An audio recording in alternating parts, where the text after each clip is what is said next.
Would anyone care to comment on the Citizens United case?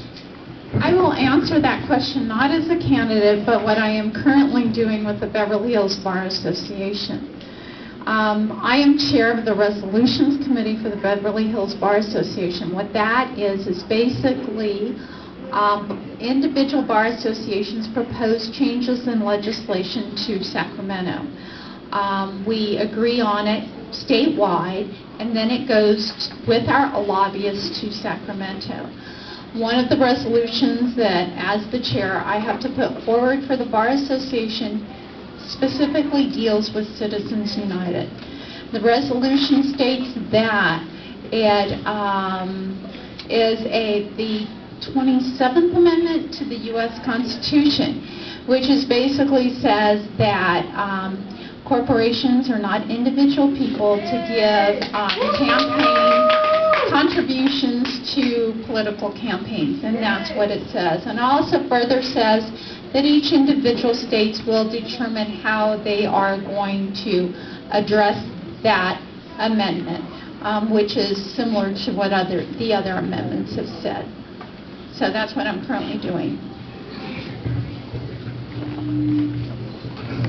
I want to make a comment on the general concept of the case, and that's about donations to political candidates.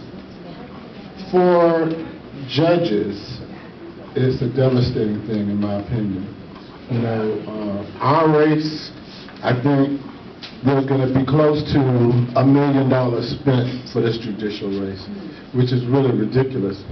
See, people mostly complain about the judge elections is, I don't know who's running. You know, we never have enough information. The only information they get is advertisements that come a week before the election, which is paid for. So the person who's got the most money that can buy the advertisement is the only names that get before the voting public. That's how we elect our judges. That's very unfortunate. I would like to see the Department of Elections Register Recorder send out a statement and background on all the candidates that are running for the judges. But unfortunately, it's a money thing for them too, because they charge like $99,000 to send out a candidate statement. So I think something definitely has to be done. I just want to answer the question, the general question about money. And money is a serious issue in this Canada. I agree with CMAC, and I'm sure Elizabeth feels the same way. One of our opponents has pledged to about $500,000 and has raised a lot of money through a certain community to support him. I mean, that's his right. Guess what the campaign limits are for this race? Anyone want to guess? No. Zero. If you want to give me $10 million, you can give me $10 million. There are no campaign limits for judges.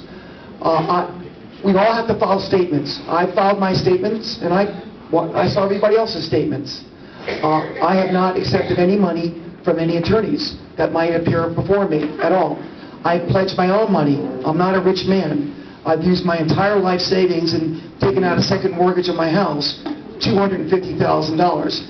That's what I intend to spend, unfortunately, on this race. And it's a sickening thing, and I've lost a lot of sleep over it, but this is how strongly I feel about it. So money is a factor. And so, anyway, it's a factor, and it's unfortunate. Money in politics is really a troubling thing. Citizens United is the law of the land. I don't anticipate they're going to be coming to the LA Superior Court for judgment on it, given that the Supreme Court's now ruled. So just speaking on a matter of public policy, I think the extremely troubling aspect in the decision is the undue influence that the corporations are going to have based on this ruling. Given that this is the law now, I think that over the last 8 years before now, we've seen the corporations gain extreme control, virtually devastate our society, and be paid back for doing it, while the workers are suffering the burdens. Our court workers, our the public employees, laborers, everybody else is paying the costs. And so I would just speak to that as being the most troubling aspect of that particular decision. Thank you. When I think about the particular decision that the Supreme Court made, the first thing I thought of was, okay, what's the trickle-down effect?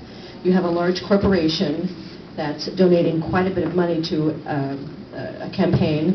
What happens to the individual or the shareholder? Their position is diluted.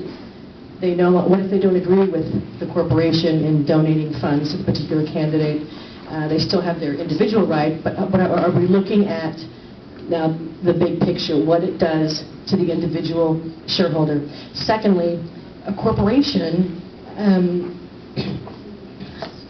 cannot, a person has a First Amendment right, but as a corporation, apparently that's what we're saying now, that a corporation now has a... Santa Clara versus the railroads. Corporate personhood. True. Now, with regard to the judicial campaign, it is true. I'm glad to see that we have more private attorneys coming into the race. It is difficult raising money. I had a fundraiser. I think I made a little more than I spent on the event. But I mean, I am using Facebook, I have YouTube, and I have just a network. The slates. We'll stop.